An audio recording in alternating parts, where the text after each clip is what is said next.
Yo. Quickly just wanted to make a video where I pushed to top 6.5k.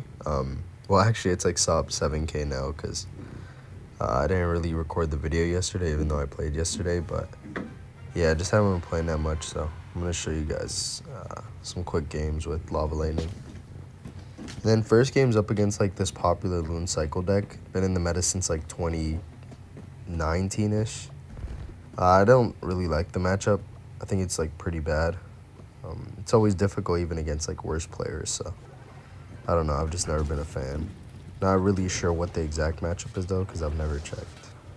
Just want Skelly drags, take care of the minor Skellies, force something out. Usually you don't want to make the first play with Lava deck, so I'm just chilling, seeing what he does, playing reactively. But here he went for he's wasted the 2 cards that I'm usually scared of when I play this deck. I did play my Inferno a little too high accidentally, but at that point I'm not really sure I even remembered what deck he was playing, just because I was like not super locked in because I'm not that high on ladder. But yeah, when I noticed it, I'm like, okay, this is like a pretty bad position, especially for this deck, so I gotta try to lock in. Went for the guards here knowing he probably wouldn't play the bomb tower because he thought like, oh, it's an overcommit, but the right play there is actually to just go bomb tower. Make sure you take care of that, or else this happens. And you learn the hard way that sometimes you just gotta take the easy play. And then yeah, here I was up.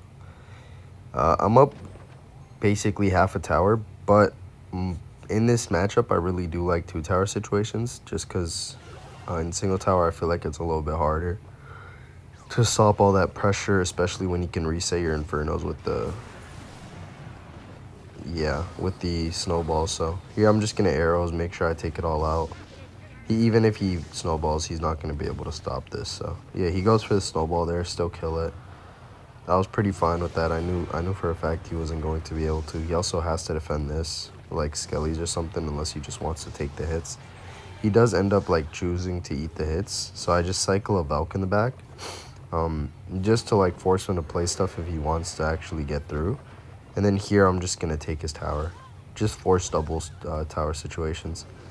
So yeah, I'm gonna get this lightning off, and then I played the lightning in anticipation of his musketeer on defense or offense, because he was at 10. I was just counting his elixir, and the second he had 10 I went for it, because it's either he plays it on defense and the lightning catches it, because I played it in this spot where it would catch it, or he doesn't go for it and he instead like goes for something on the other lane, and then I was gonna be like fine to just tower trade. The reason I do like tower trades, even though I was up in damage, is just because in this matchup you can like pull, you can pull the loon back, you can pull the loon to the other side. If they play it in like the pocket, you can just do so much stuff with the brawler. So also your king tower helping defend is really good for you, and lava's just generally really good in 2 tower situations, because I can play like lava defensively. He can't like pressure, and then I can also defend. So here I go Evo Valk, knowing that I can pull back the loon, and then I'm gonna play the high late cage. And yeah, he committed with like a snowball, thinking I was gonna play like Inferno or something, and then I know this isn't gonna get any hits, so I'm fine to just going with a Lava Hound. Both my air cards in cycle. Here I think I'm just gonna guards on the musketeer, make sure I get rid of that, and then I can lightning on the loon ice golem, because it's going to my king tower. It's not really such a threat. But yeah, I just really hate this matchup just because the muskies are so hard to like get rid of, and then the snowball also helps, and I have no way to like deal with much of anything, because if I come in with like a lightning on defense, I'm kind of cooked on offense, and then vice versa. So yeah, here I'm just gonna go for a lightning late, wait for him to use a snowball, just playing defensively, making sure like I do end up winning. At this point I thought like it was gonna go to like triple OT, just tiebreaker, but that's why I'm playing so defensively, making sure he gets no hits, getting some damage on my own. But because he was playing so aggressively and I was playing so defensively, he actually ended up griefing, because he gave me like the freest the freest king tower. So yeah, I just kind of played defense, and it led to my win in the 2 tower situations. If it was 1 tower, I would have played a bit differently, but yeah, it was pretty easy, honestly. Alright, and let's get into this next game here. Next game was against Hog EQ. It's funny, I have a video coming out of me pushing even higher tomorrow, and I actually faced the same guy again. I think in this one I destroyed him pretty badly. The matchup is 65-35, so it's in no way like unwinnable. Usually I win this matchup on either side. It just goes to like, obviously like the lava player has an edge, but mainly who's the better player. So yeah, let me get locked in on like, I guess, commentating my thought process and helping you guys learn this matchup. To be honest, just like in the Lavaloon guide, if you guys watched that yesterday, it's kind of the same in the sense that you really want to just be making sure you can defend the hogs with some sort of elixir, and I guess hovering your elixir around the 10 mark. So if you notice, I'm cycling, not really going for like lavas in the back much, just chilling, seeing what I can do. I think here he does go for the, yeah, he does go for the split goblins to deal with my skelly drags. Then I think he goes for a hog rider, but I pull it.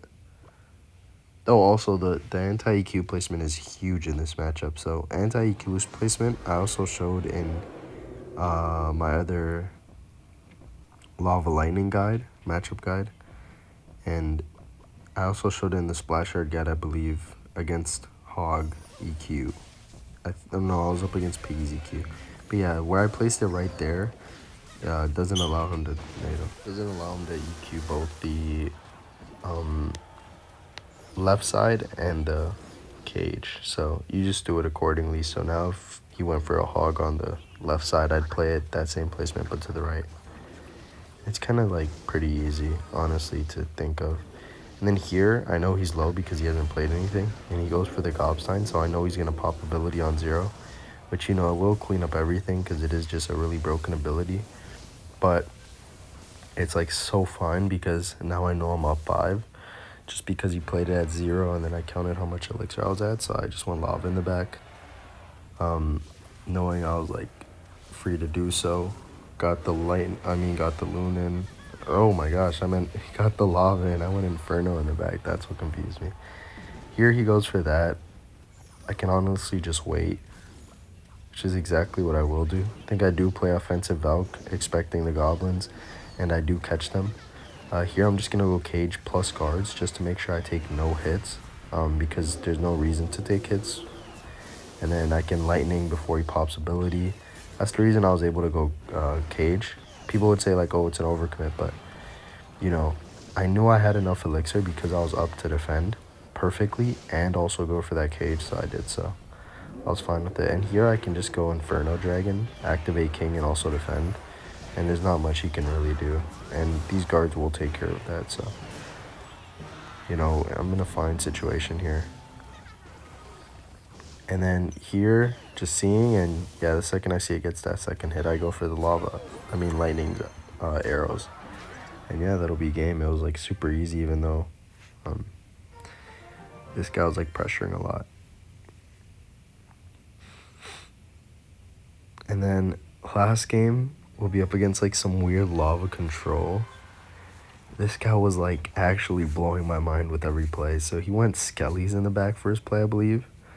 And then he goes Tombstone. So I thought he was playing the Lava Ben deck without Ice Spirit. I thought he was playing the Lava Ben deck with Skellies instead. Right? That was just my guess with like a Cannoneer. And then I seen Inferno and I'm like, okay, what is he playing? Maybe just like classic Lava but with a faster cycle. Or Lava Miner with like a faster cycle because Skellies pair with Miner. Here I go for the Lightning Arrows. Just because I know that like he's gonna have to play more because my lava pups are gonna get crazy value against the Cannoneer, and he goes for Void. So I'm like, okay, so maybe like when I wasn't playing the game because I did quit for a while, and Void was like super OP. Like he built this deck, and it was like some weird Lavaloon deck that was meta back in the day. But no, I checked and I actually couldn't find this deck anywhere. So I think he just built it himself. He goes for Tombstone. I'm fine with that. Honestly, the guards were just to pressure and to cycle because I had nothing else to play at the moment. And then here, I knew he was going to go for Inferno, so I just hovered the Skelly Drags to, like, I guess, defend for a bit. Here I was fine. I knew there was nothing much he could do, right? Or at least, like, with the hand, I knew, like, maybe he had, like, lightning or something, but he wouldn't have had enough elixir to play it, so I wasn't too worried. And then I went Lava in the back, just chilling. Knowing that Void is usually paired with, like, small spells, I was thinking he was playing Void Arrows or Void Zap, but if you notice, he has Poison hidden in the back, and then that's the perfect placement for Valk against Barbs. It might be a little difficult to get down, so maybe you want to go for, like, another placement, but if you, like, want to go back and relook at that, that's the, like, ideal placement, like the recommended one if you can master it. Here I'm just gonna go Inferno, force something out. I seen he had Poison, and now I'm, like, super confused, so I hit him with the Wow. I'm like, okay, it's some, like, weird Lava control deck, but at this point I've seen all his cards, so I'm not too worried. I'm gonna go Skelly Drags in the back, push a Lava in front of it, knowing that he doesn't really have anything he can pressure me with. He could have gone Barbs, but I had Arrows and Valk and Cage, so I wasn't worried at all. Here I go Lightning, just to make sure I take that tower. And then yeah, he goes for, like, the big push. Looks threatening, but not really scary at all, knowing I have Arrows plus Valk. Super clean combo, and then I can cycle back to Skelly Drags. Void isn't going to kill them in time, so yeah, he goes for Inferno Dragon. Not really worried about that. I can go my own Inferno, and then since he played the Poison in that position, I played in the very corner of my guards, just so that it wouldn't get hit by the Poison. And yeah, it was a clean defense. Got the Valken just for in case, you know, and also to block, like, any Barbs at the bridge shenanigans, and yeah, that was a good game. Alright, really enjoyed showing you guys those replays. Part 2 will be out tomorrow, and I'll see you guys in the next one. Goodbye.